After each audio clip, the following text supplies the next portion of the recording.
take a moment. Whew. We're here. Okay.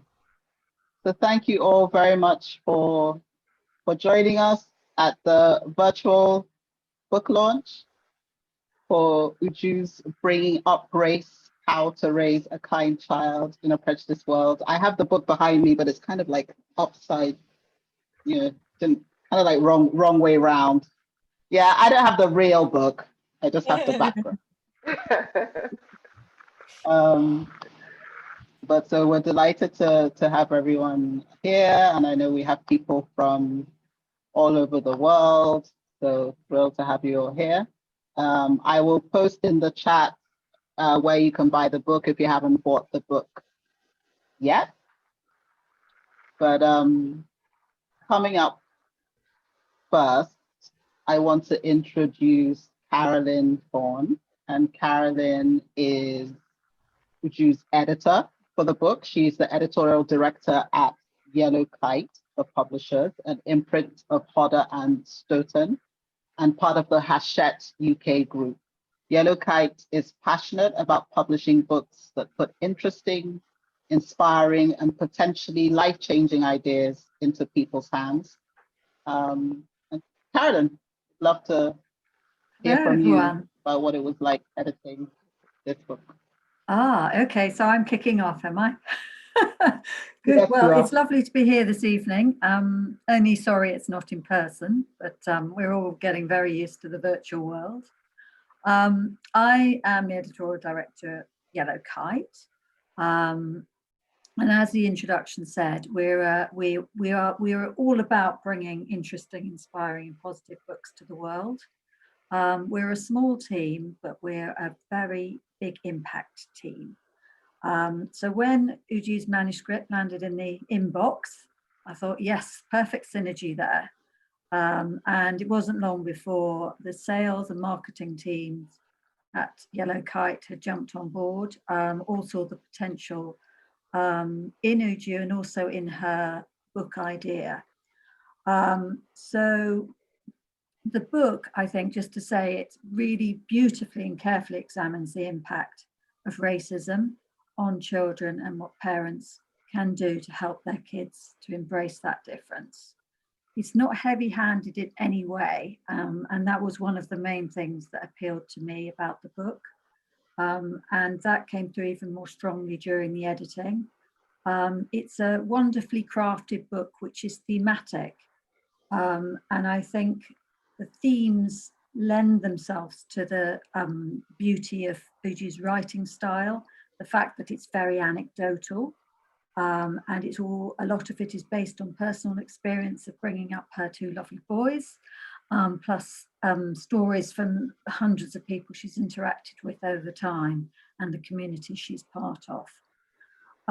So on top of that sort of gentleness of the message, I think the other key point to raise is that this book has got a mission, it has got a purpose.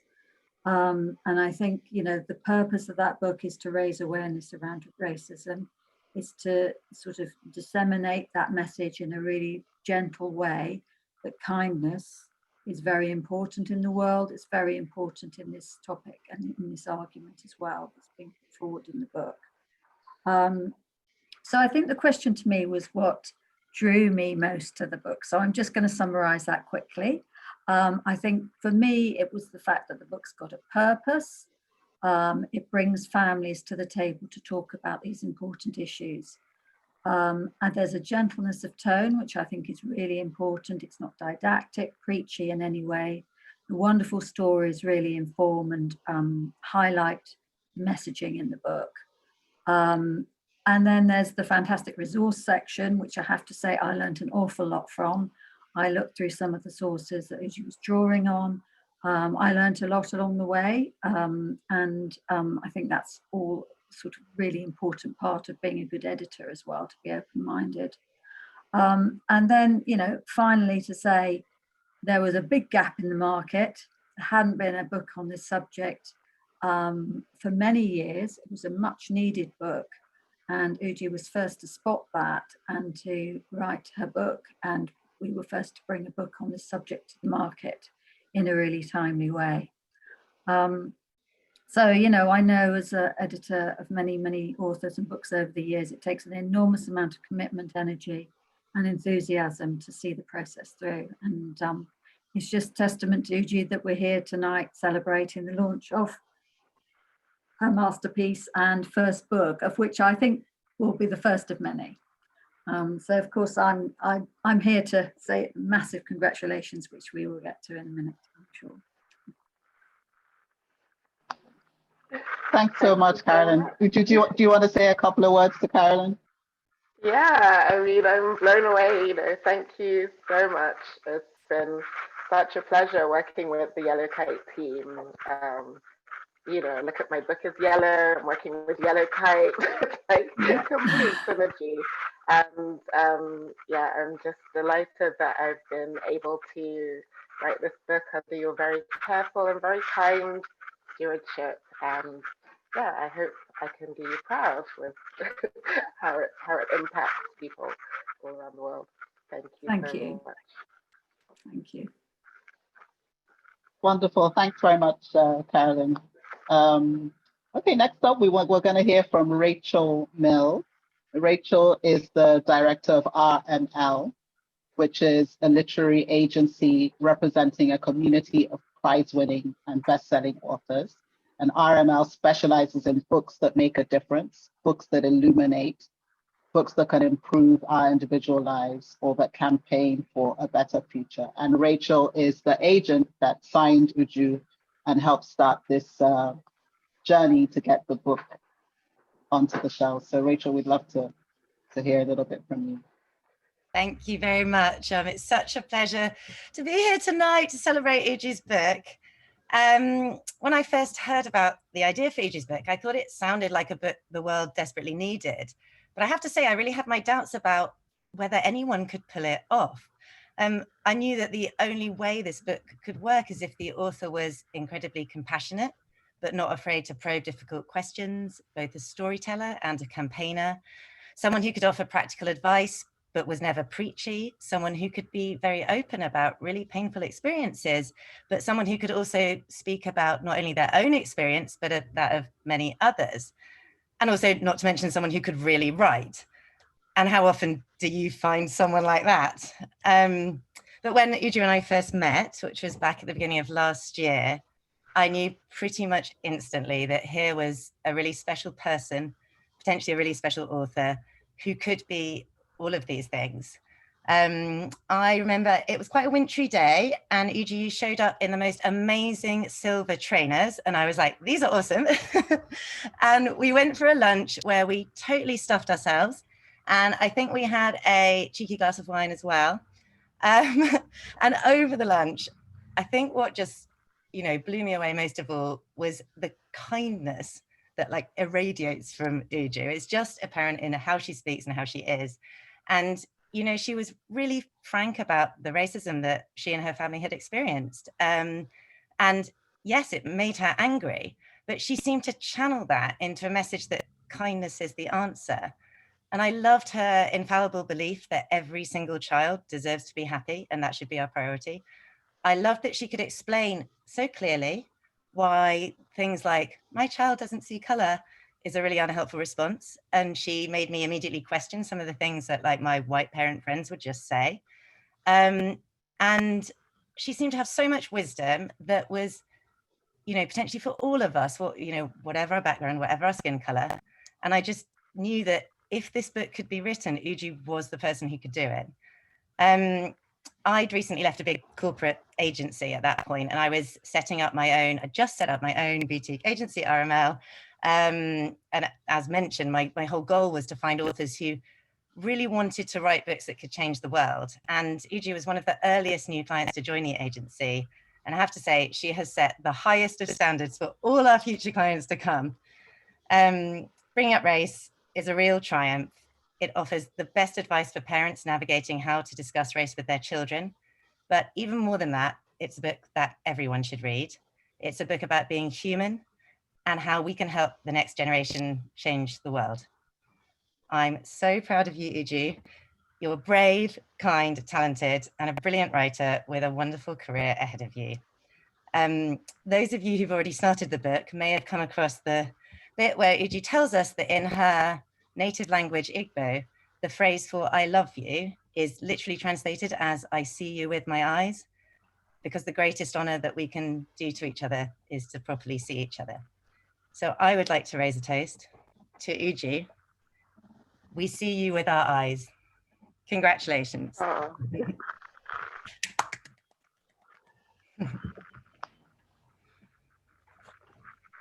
That was lovely. Response? Uju, response?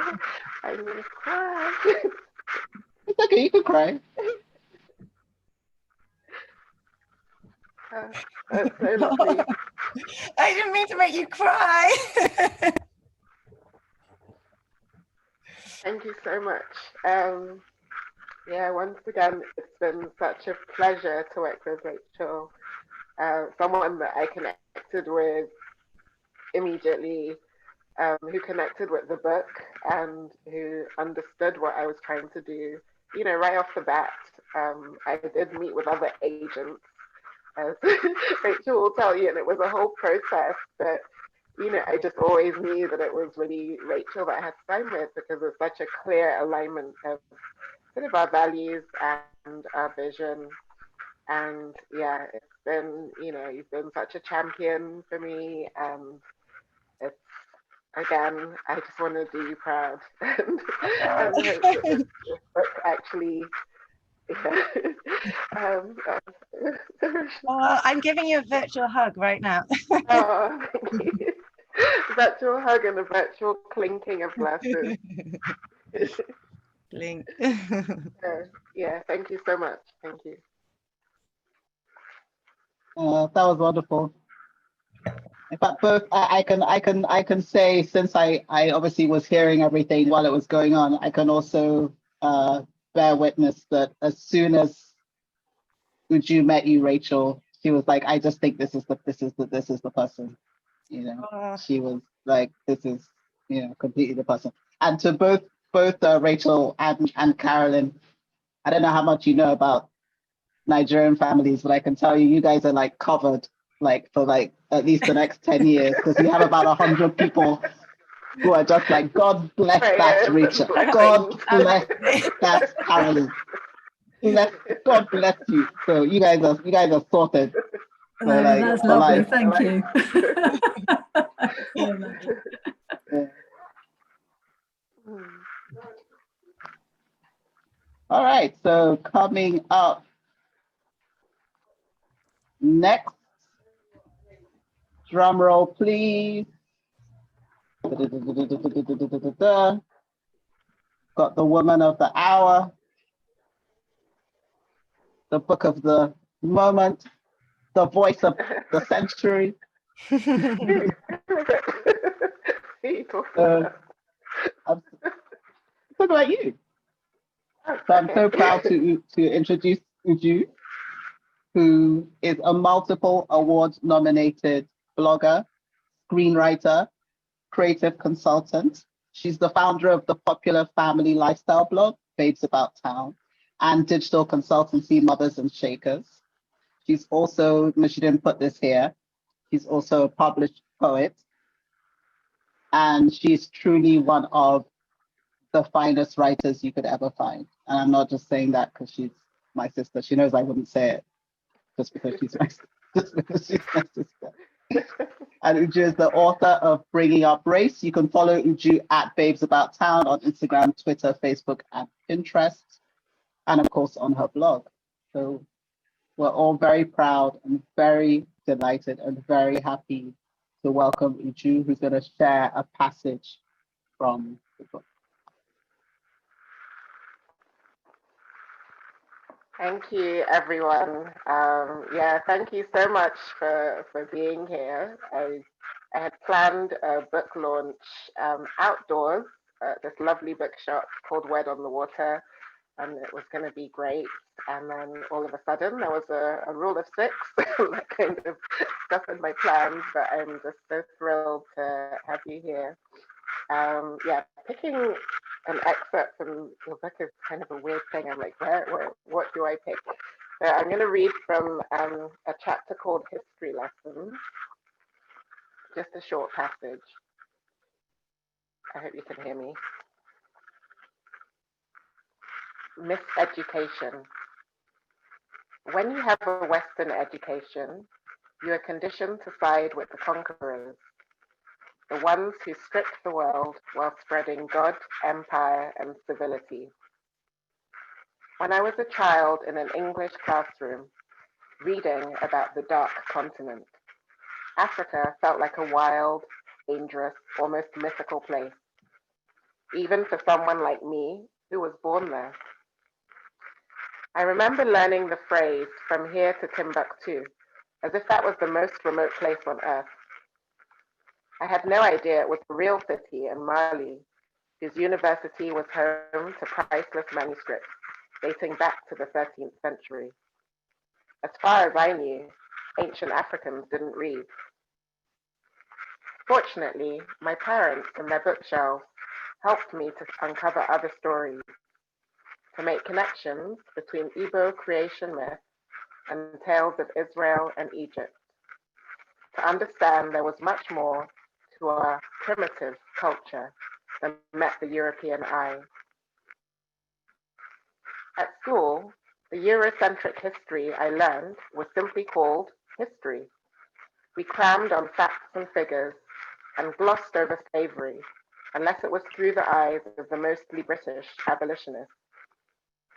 Until I started reading outside the curriculum as a teen, I didn't fully understand how Britain and its Industrial Revolution were built on wealth acquired over hundreds of years of slave trading and colonization.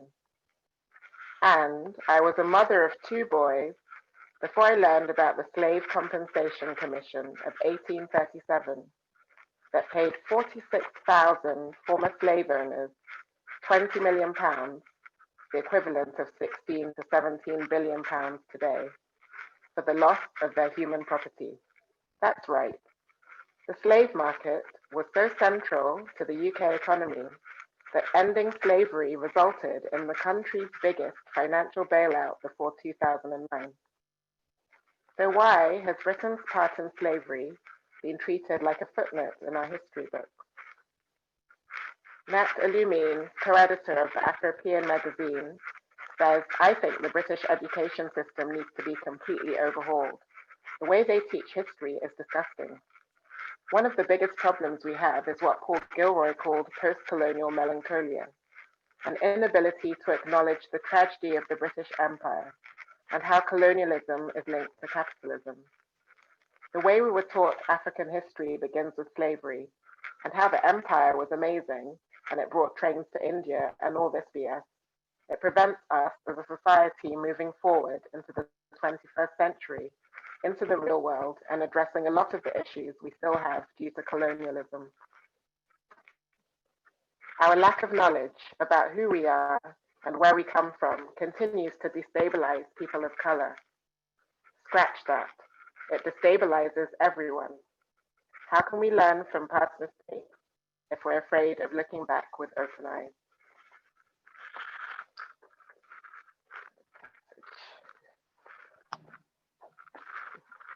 That was wonderful. So much to think about and unpack there, which I believe our next segment will get to. We're going to go into a short interview segment now with Uju, and the interviewer is Natalie Lue.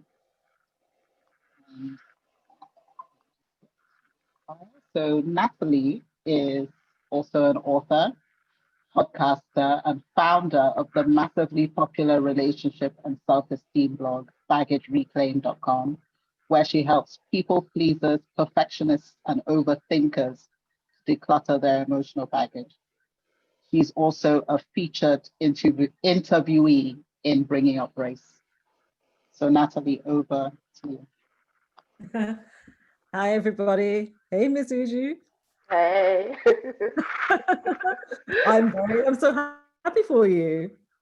Thank you. Thank you. Uh-oh, have I frozen? Let's get started. So, oh, Oh, you're back again. You've Okay, frozen for so me. Okay. let's start with like when, oh,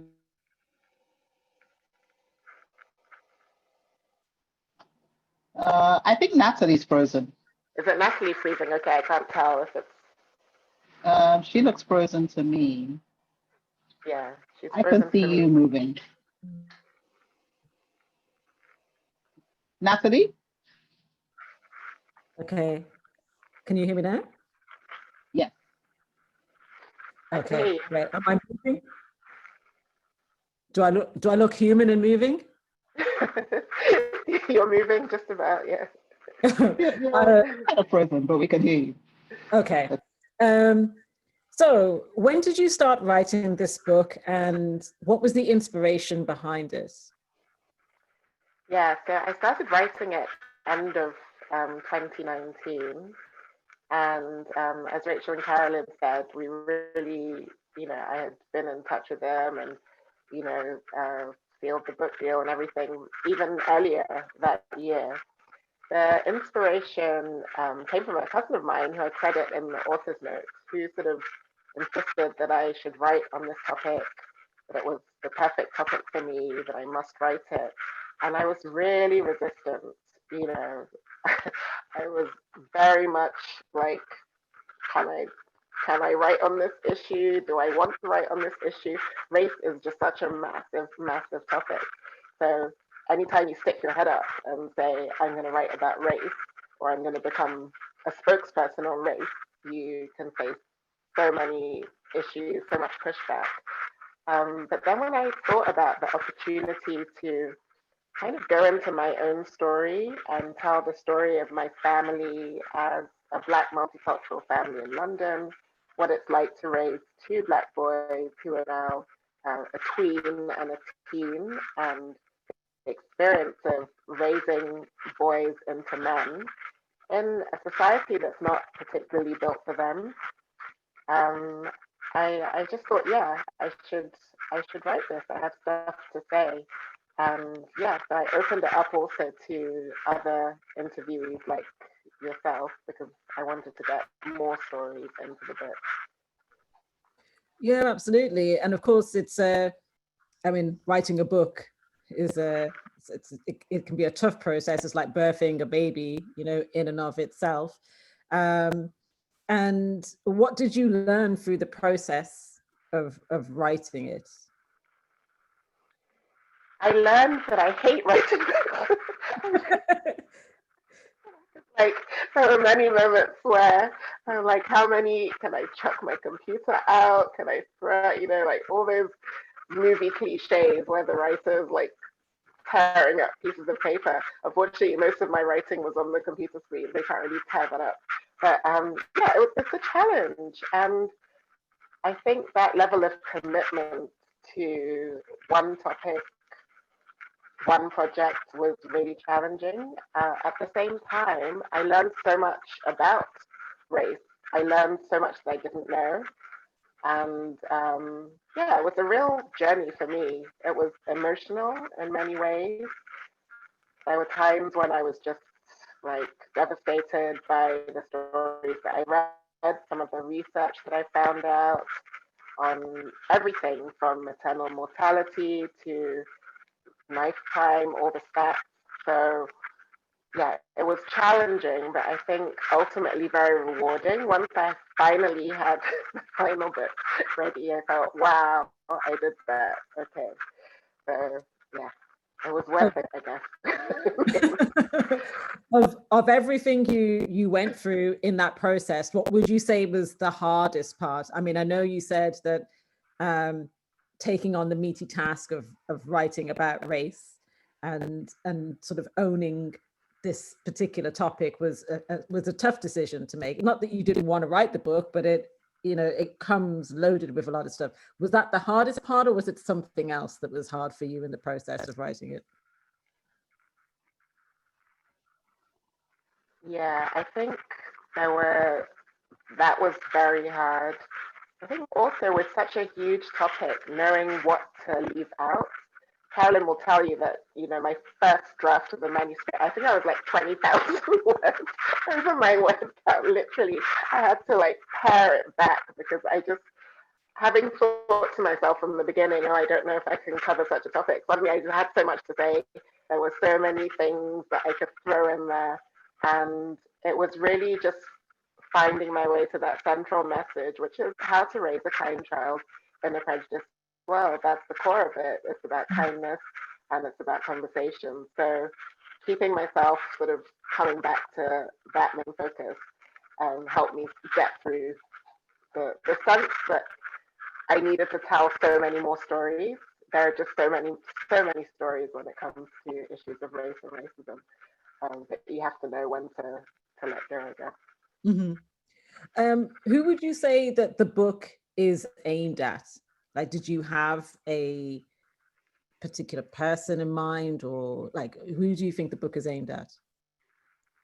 I think it's really a book for everyone. I think I'm speaking to people who are like me, who may be Black or even just a person of color who has grown up experiencing racism, who really feels that impact and who wanted to be heard. When I spoke to various mums in my community, when I would tell some friends of mine that I'm writing this book, my Black friends would be like, oh, wow, I have stories for you. And you were one of them. You're like, I can tell you stuff. And that was important to me because I felt like our voices need to be heard and we need to be understood. And at the same time, for white parents and white families, many of them just felt lost. Like, how do I even begin? Where do I start to talk about this issue? How do I talk about it with both my parent community and my Black brothers and sisters in mind? But at the same time, I've had people who aren't parents who have told me that they bought the book because they wanted to start the conversation or they wanted to learn more. So I think you can get something from it regardless whether you have kids or not. Yeah, absolutely. It is. I think you're absolutely right about it being something there's a message for anybody who was concerned about wanting to be kinder, more compassionate, to be anti-racist. Some of us are still raising ourselves as adults. So some of these things we can learn for us as well. What about, can you tell us a little bit about your contributors as well? Like, what was it that made you choose to include so many different voices from multiple backgrounds? I wanted to get the message across that race is not just a Black thing, and it's not just a thing that affects people of color. It affects absolutely everybody. And it was really interesting to me interviewing mums like who are white mums or who are Asian, and just hearing their perspectives. And I felt it was important to get their stories into the book so that people of all ethnicities could relate to sort of different aspects of what I was trying to talk about with my message. And yeah, I spoke to mostly mothers, I would say. I spoke to a couple of dads, but they were mostly women, talking about their experiences of growing up. And what I found, one common thread was that most, whether Black, Asian, white, most of them have not really had many conversations with their own parents about race. And so they were really kind of focused on doing better with the next generation, with their kids. So yeah, it was a real honor for me, I think, listening to different people. Some told me very personal stories and really moving stories. So it was a real honor for me to have them in the book, including yourself. So thank you very much. And so some of the stories really cracked me up too. You told me something that really made me laugh. So yeah. Actually, I think that's one of the things that's quite clever in the book is that by having voices from multiple backgrounds, and the stories also are not just a white person versus a Black person, or white child versus a Black child. For instance, you tell a story, about the first time that you're called the N-word, and it is by an Asian boy. And I think that what's really clever about that is that then anybody reading that, you know, a non-Black person gets to see, oh, actually, this isn't just about, it's not about white versus Black, but there's a variety of people. Anybody can really be involved in this. So it becomes less, I guess, pressured as such, just less of a white versus Black issue. You know, we've had some conversations about what's taken place over the last few months. Given what's happened with the global anti-racist awakening that's taken place over the summer, do you feel hopeful or do you feel cynical about what's taken place over the last few months? Yeah, big question. I am somebody who is generally hopeful. That's kind of my nature. Anyone who knows me knows that I'm sort of more of a positive than a negative person. At the same time, I think there's an element where, as a Black person, you're going to feel cynical because there's been a lot of performance around anti-racism, which doesn't always feel genuine. And also, it's a weird thing to feel like there is this global awakening to racism because, like, are we not living in the same world? Like, how come you have not seen this before, and why are you only choosing to see it now, and why does it have to come on the back of so much trauma? So there is a hint of cynicism to the way I think about the way people have responded to everything from, you know, George Floyd to, I mean, if we look at the fact that Breonna Taylor's killers are still walking free, even though I feel hopeful, I feel like we are making progress, and there've been big changes. Even the in the States, the calls to defund the police.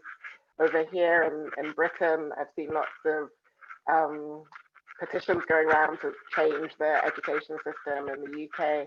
And people are really, really pushing back. And it's not just Black people, it's people of all races are really pushing against racism. But there's still a lot of work to do. So yeah, a lot of hope tinged with some cynicism, I'd say. Yeah, and of course you couldn't really have timed your book any better. You know, it's come out, you know, within a few months of it, and you know, and actually as we're in the midst of it, so it is divine timing in that way. What would you say are your top 3 tips for having conversations with children about race?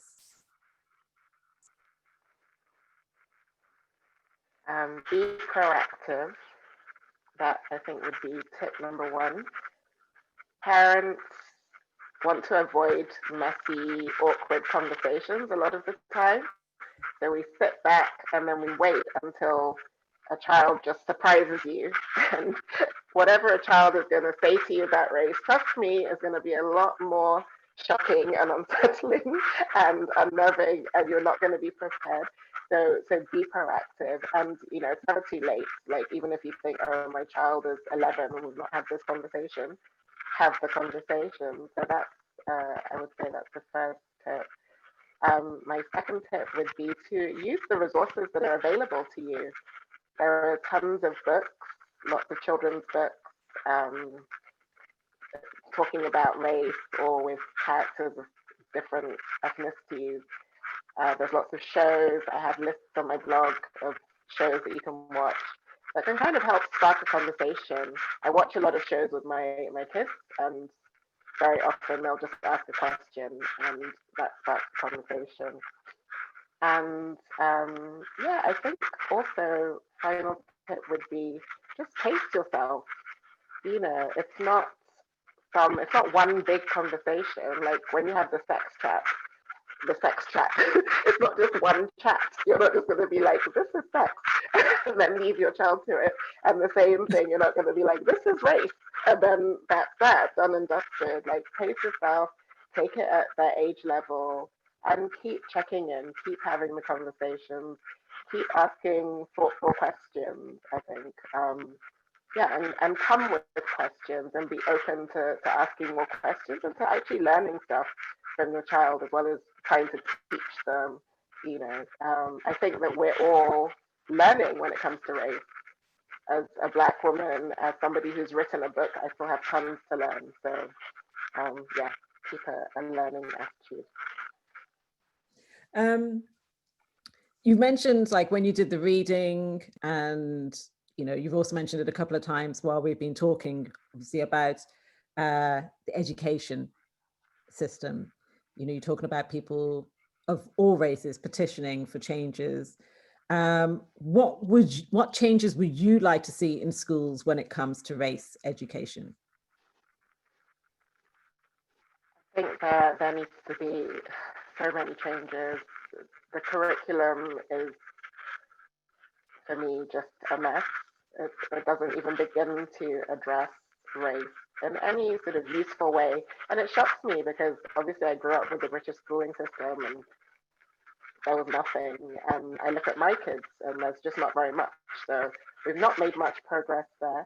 I think also with the teaching stuff, I said when I was writing the book, I read a report and it talked about how across the country, teaching staff just don't feel equipped. They don't have the skills, they don't have the training to even begin to talk about race amongst themselves, to understand what racism is. So I think there's just a lot that can happen.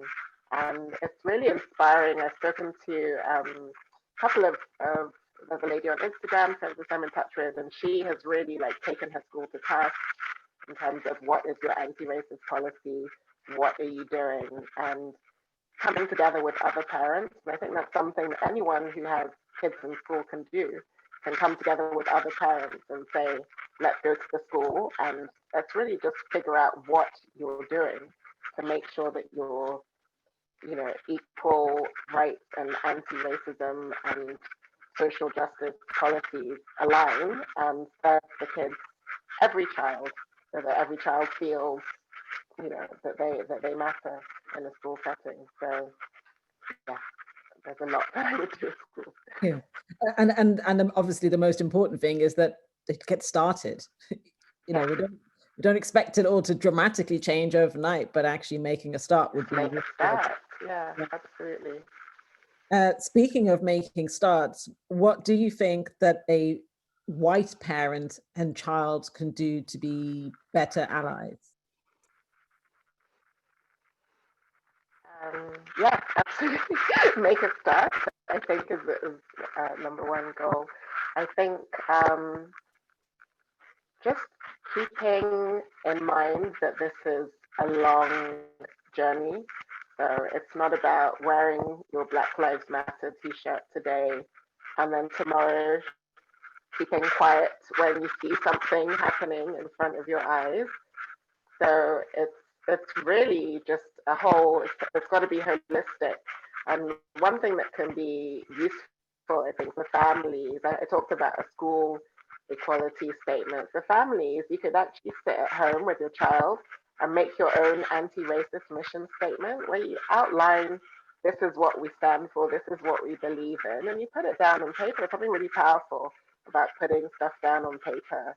So you set an intention for how you and your children plan to be in the world, and you just keep coming back to that and you keep asking questions. And I think, like I said, taking a learning approach. So you have friends of, who are Black or Asian, listen to them and take a learning approach. Don't be defensive.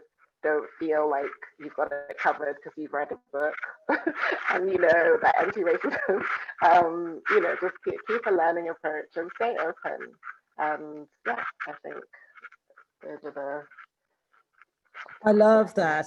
I love the idea of writing down what you stand for, which is, you're talking one of my favorite subjects, core values there, and not just paying lip service to them and being performative. It's very easy to say, oh, I think it's really important that we're this or we're that. It's a different thing when you actually put it down on paper and you say what you stand for, because then it's easier to recognize those opportunities to live up to those values as a person and as a family. do you, and I'm sure there are some aspiring authors who are watching you right now and in awe of what you've achieved. Do you have any advice for aspiring authors? Run like the wind. Run away. Don't do it. Don't do it. No, I'm joking.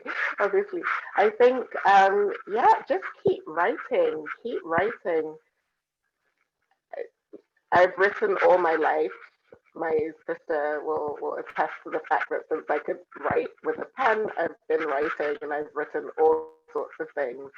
And I think when I was a child, I used to read books and live in books and was very much into books. And I thought, I'm just going to grow up and, do books. That's what I thought before I knew there was such a thing as an author. And it's taken me a long time to actually get to the point where I've written a book. But what I've done all these years is keep writing. I've written all sorts, and that's my advice to you. Just keep at it. And after, as a final question, after people have finished reading the brilliant Bringing Up Race, what do you hope that they will do?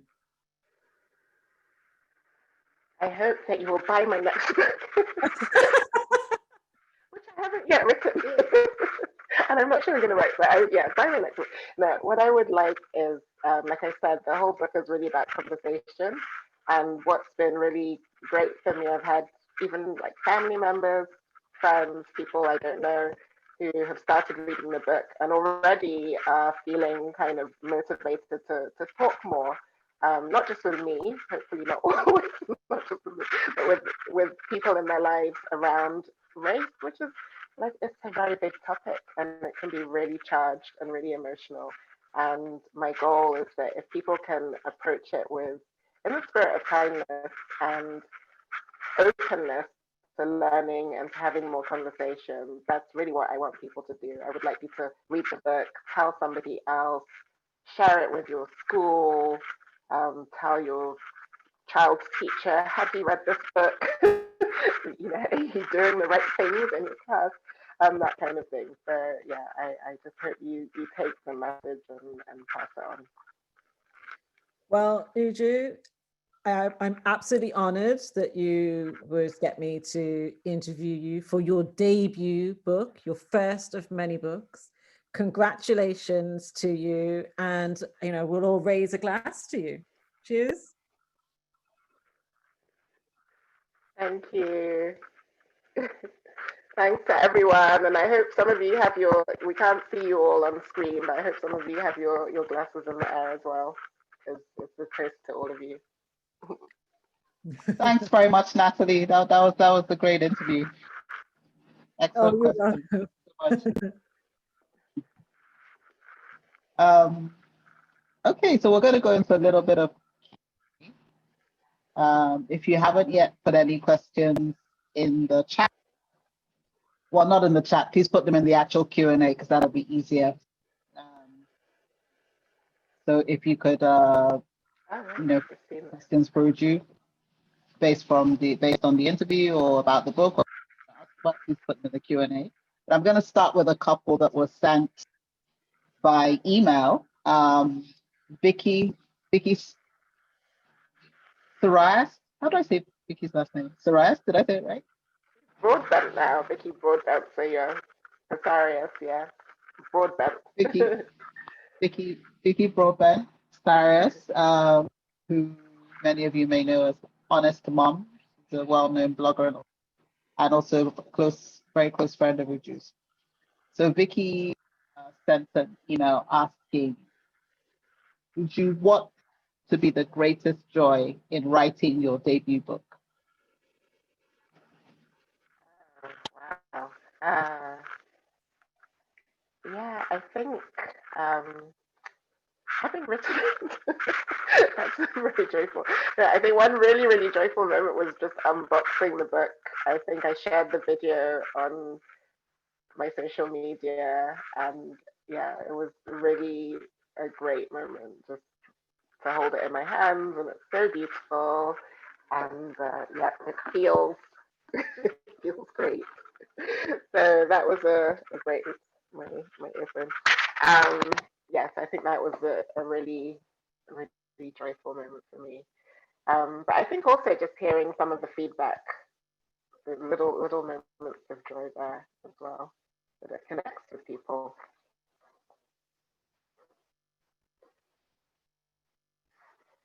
Can you hear me?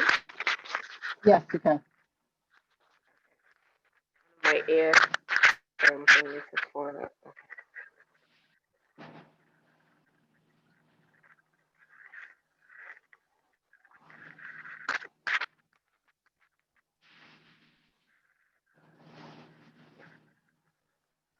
Now I can't hear you.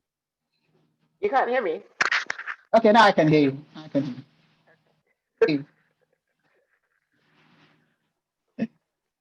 Okay, all right, wonderful. We had another email entry from Gary in New York.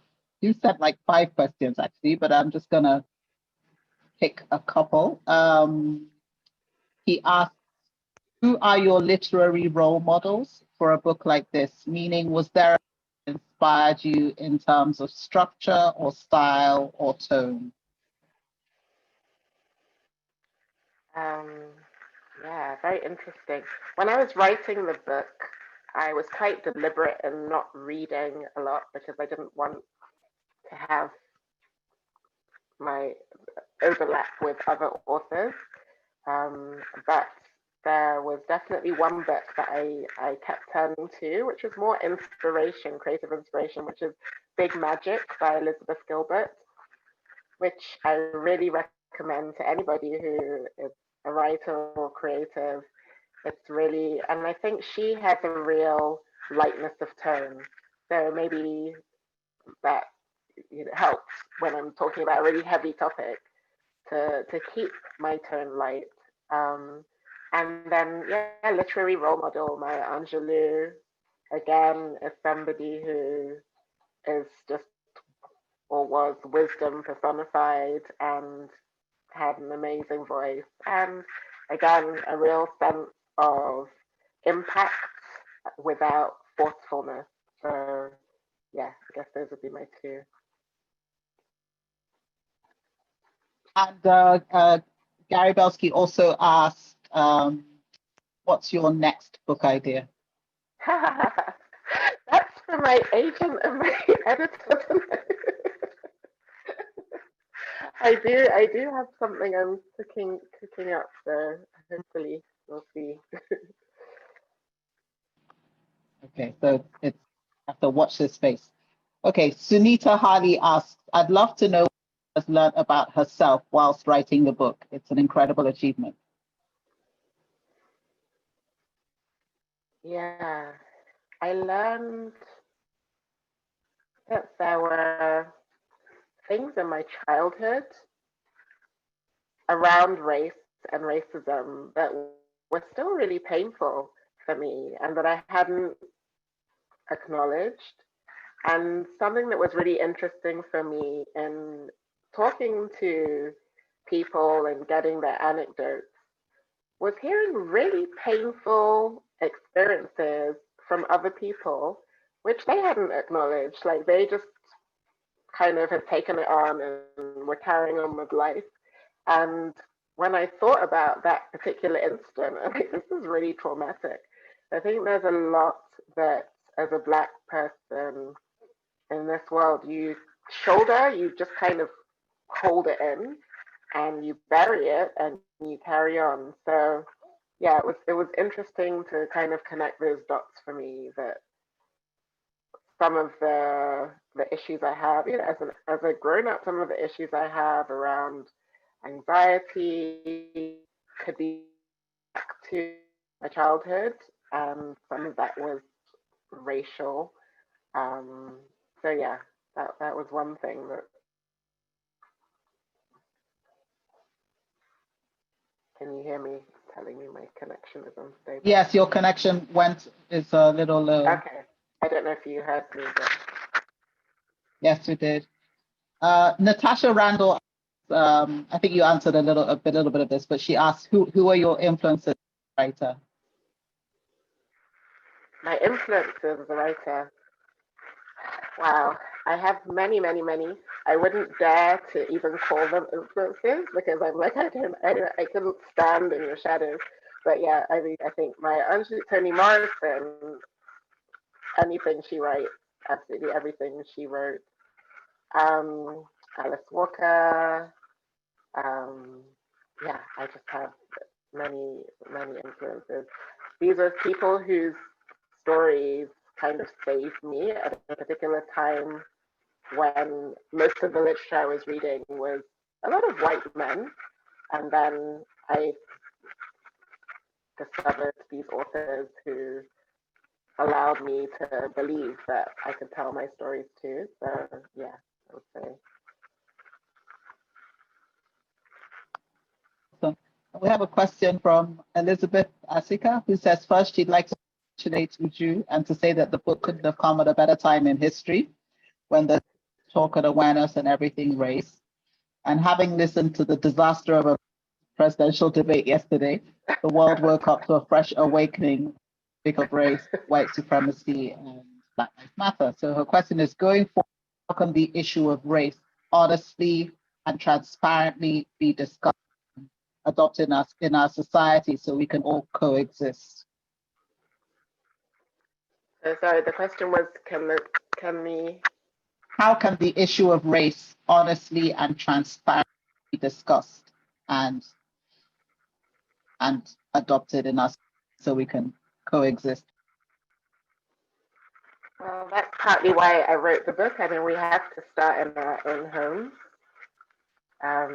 We have to start with our kids. If we can't, you're at home and you're in your most comfortable environment. If you can't talk about topics that are uncomfortable and potentially incendiary in the comfort of your own home, then it's going to be really tough to go out into the community and have these conversations. There's a few initiatives I learned about when I was researching the book. One was it's like a community initiative where I think it's in Los Angeles, where they have meals and they have people of all ethnicities and they come and they sit and they talk about race and racial issues and how it affects them. And these are the tools, I think, or the opportunities that, to have people just come together and share and come without too much judgment or too much anger, because we need to be able to move forward, move the conversation forward. I don't know. I don't know if that answers your question, but it does. Diane Benham asked, what would you like to write about next?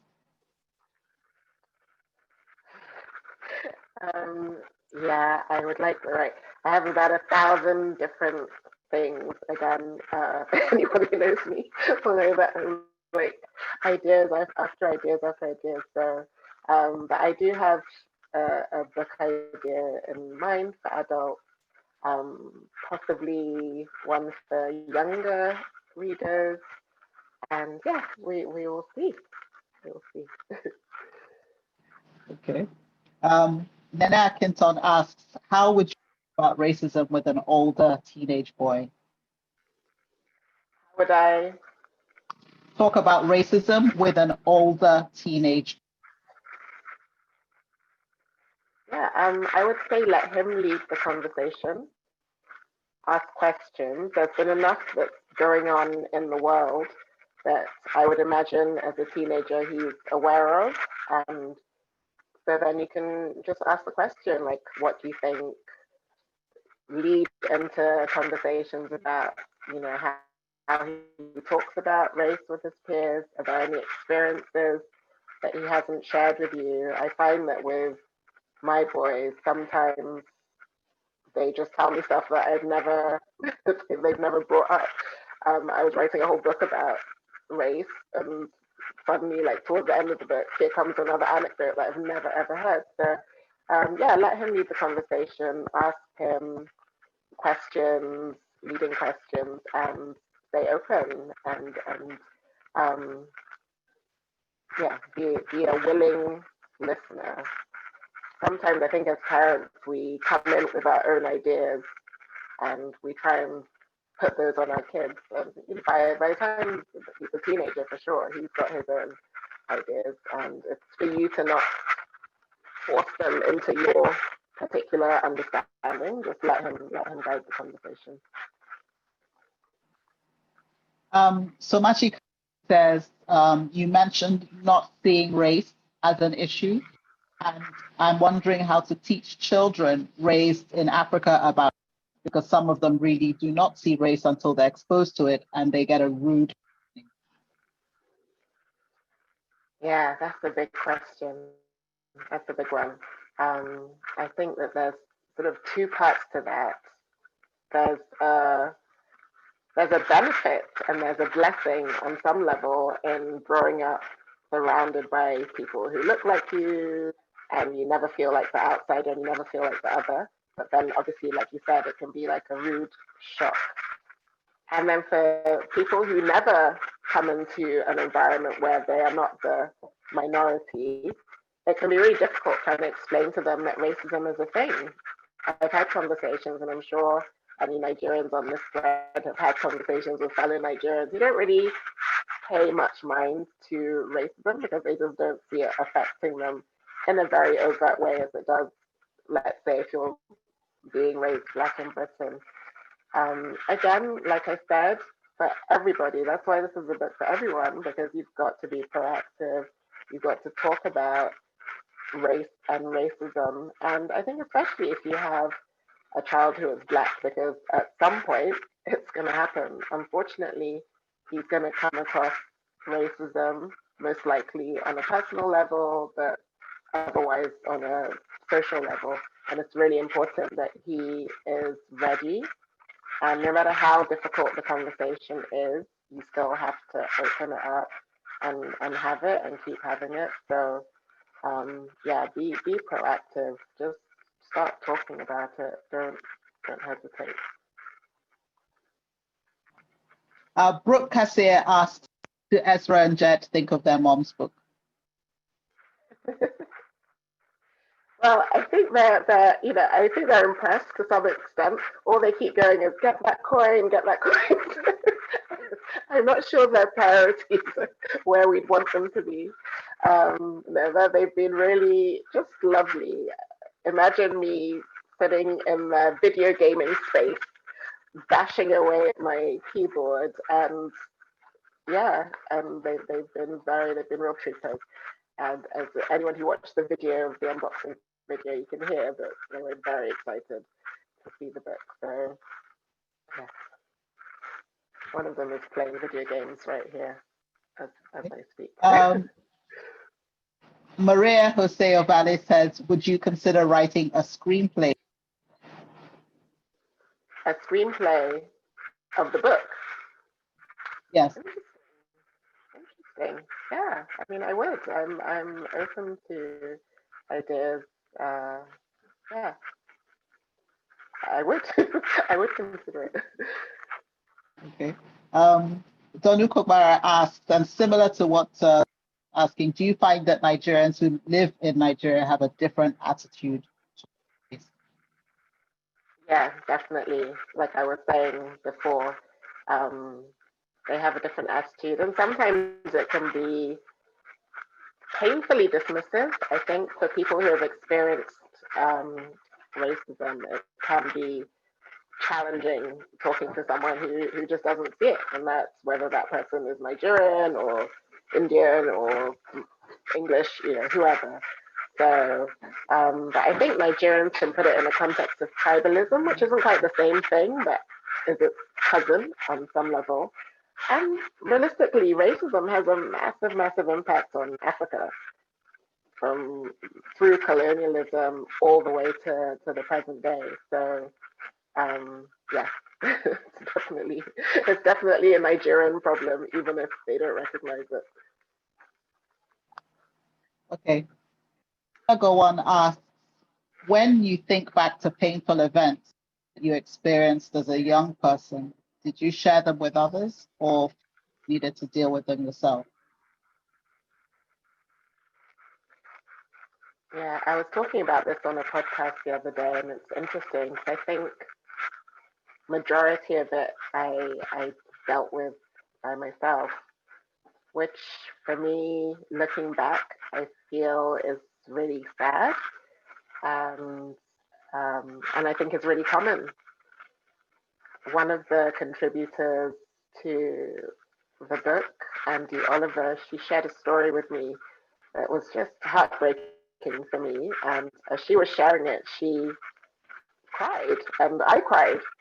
And then I asked her if she shared it with her mom at the time, and she told me no, she didn't, because she said as a child you take on the shame, and that's a really difficult thing to hear as a parent now, to think about what you take on as a child and what our kids take on as children. So yeah, I think that's why I encourage more openness.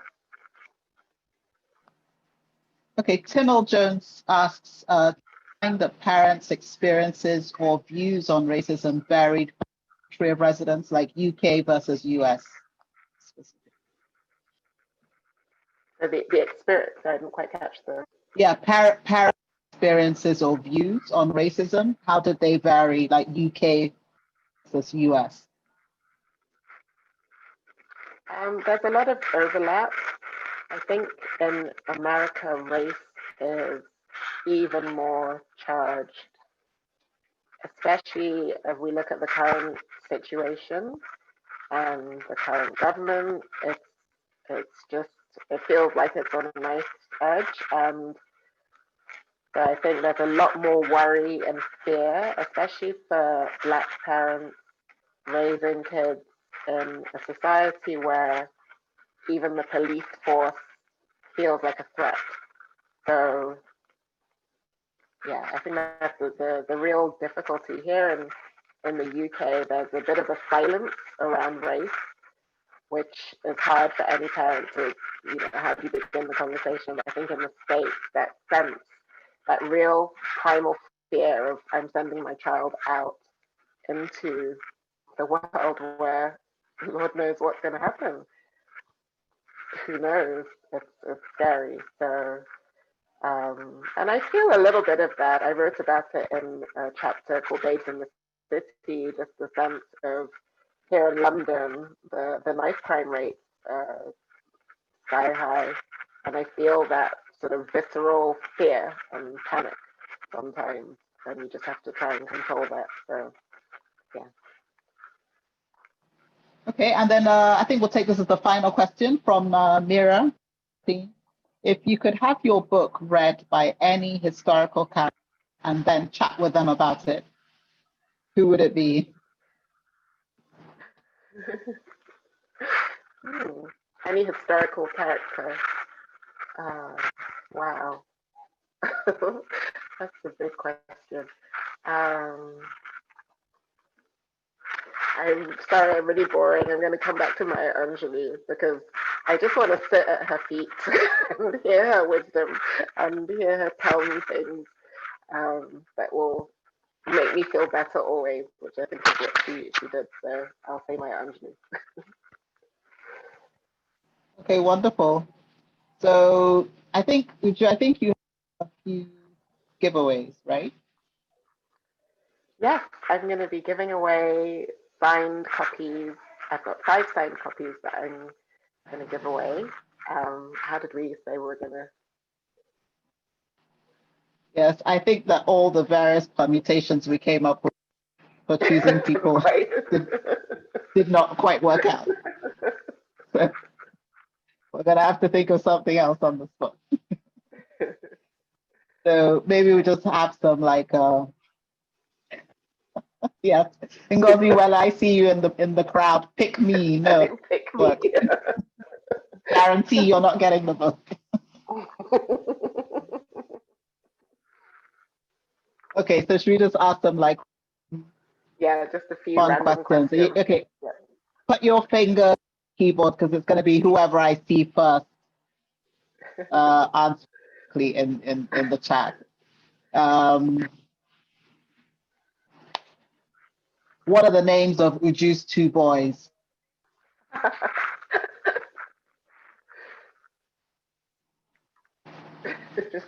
So Machi.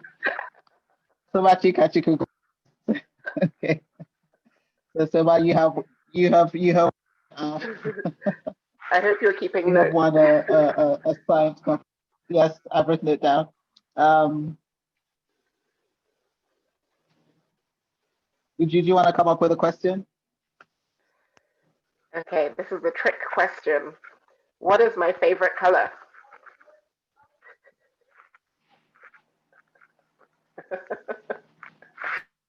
I told you it's a trick question. Everyone is saying yellow. That's a trick question. We've got one. We've got one. I see it. She said blue. She said blue, and I think that's. Do you want to say what your favorite color is? It's blue. It's blue. But yellow Okay. is a close second for sure. Okay. So.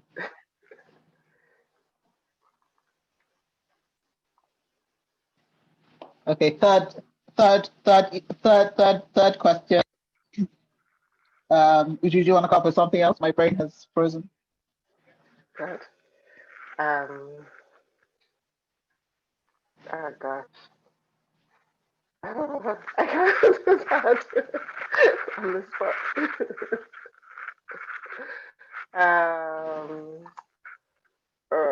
Okay, what's the name of my blog?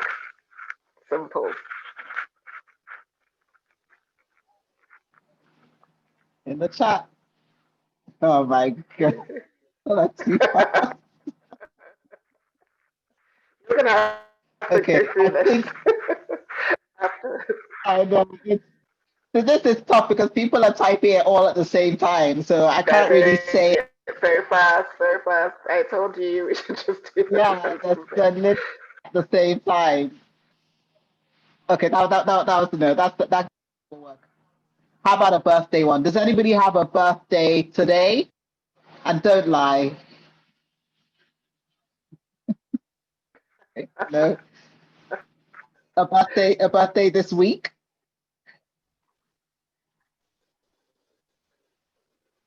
Not Uju Asika?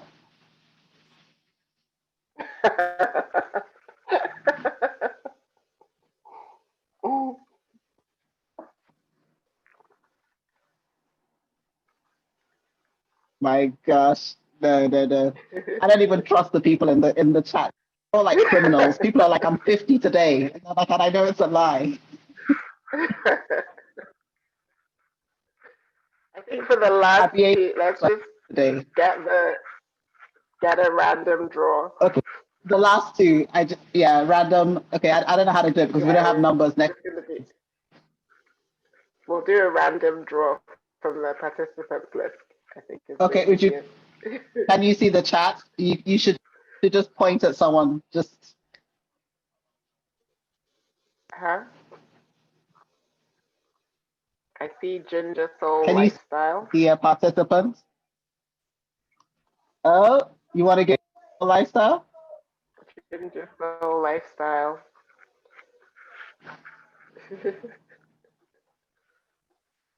She's already celebrating. Are you giving it to Ginger Soul Lifestyle? Yeah, Ginger Soul Lifestyle. Okay, Ginger Soul Lifestyle. Yep. I'm pretty sure people are just making I up mean, birthdays. you have a book coming to you. Oh, Okay. that's a good one. Somebody's saying it's so now you're rigged. disqualified. Okay, so how old are my boys? Final question. Haha, this will be a good one.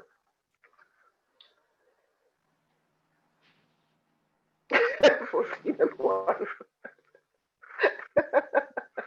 You're disqualified, Navita, because you came up with the question.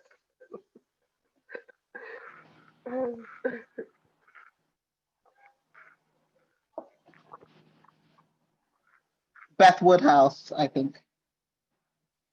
Beth Woodhouse. Did you see? Okay, Did you? great. Yes. Yeah, I think got the. So we have. There's one more.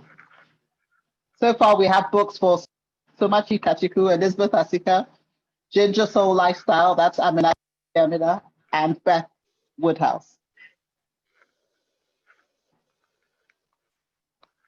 So the final book is going to. Oh, great. Thank you. Do you have a question? What's that? Which month I was born? Anita is reading this. I'm sure you would answer. She won't answer. So which month was I born in?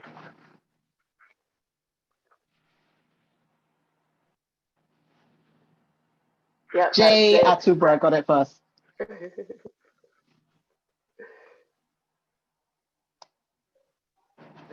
Okay, great. So there will be 5 signed copies going to Somachi, Elizabeth Asika, Ginger Soul, Lifestyle, and Nabaja, Beth Woodhouse, and Jay Atubra. Congratulations.